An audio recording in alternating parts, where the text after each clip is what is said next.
Karen Armstrong, thanks for joining me on UpFront.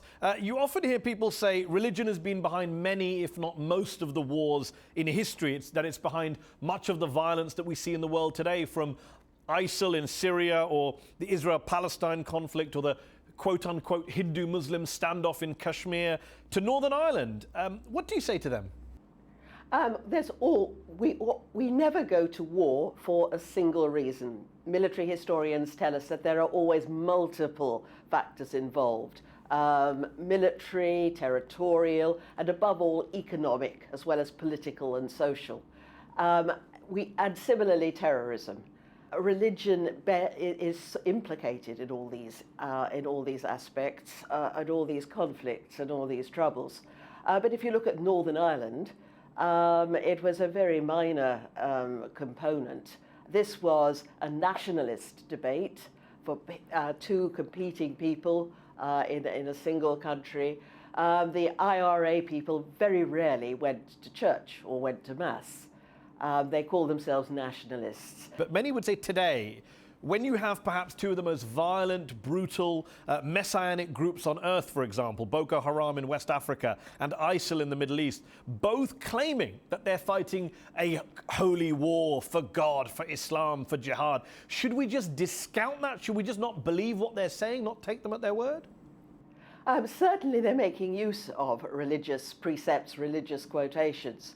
But the core leadership of IS, for example, are members of Saddam's disbanded army, who were and part of the response to the American and British invasion of Iraq. And many of the young people who are going out to join IS have very little knowledge of Islam. Two British jihadis who left a couple of years ago for Syria had ordered two books from Amazon. One was Islam for Dummies, and the other was the Quran for Dummies, which gives you an indication of their Islamic commitment. There are lots of other factors involved too.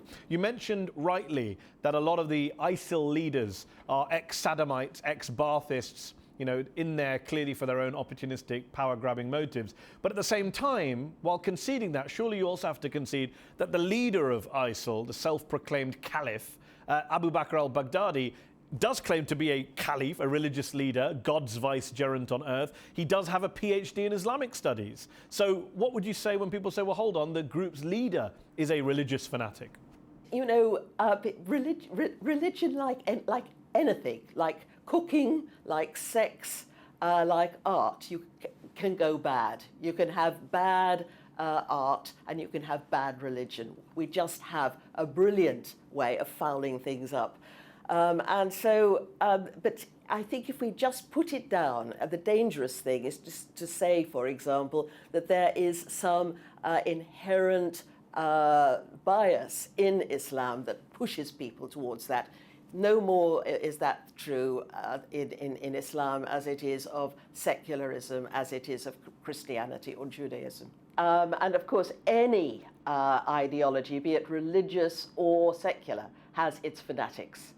And so you can take any sort of ideal, which can be extremely beneficent in some respects, and, you know, Christianity, for example, has behaved atrociously in the past, and indeed so has secularism.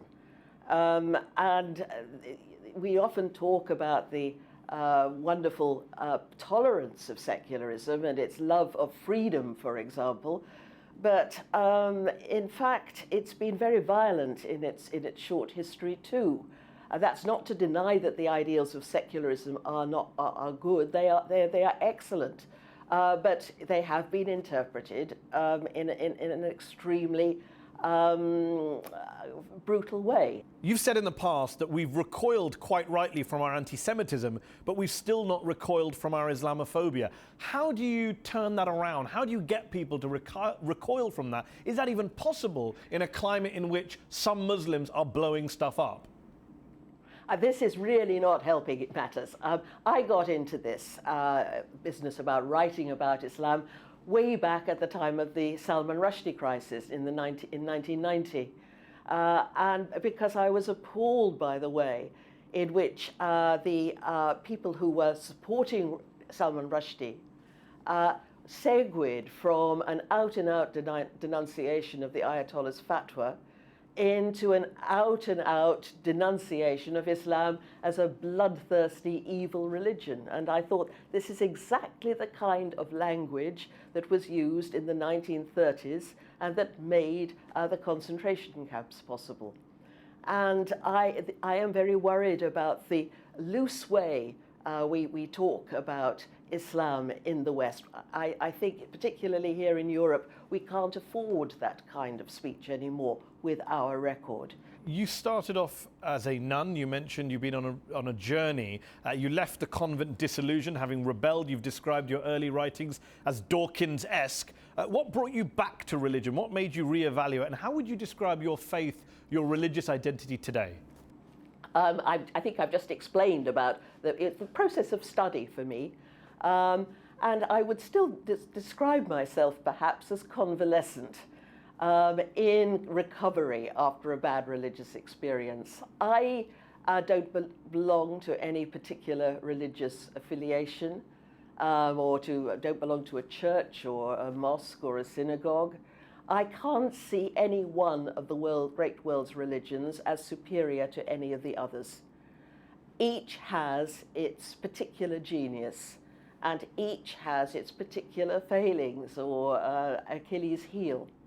But I do think that over time, religion, like art, like so many other ideologies, has enriched human life as well as damaged it. Karen Armstrong, thanks for joining me on UpFront.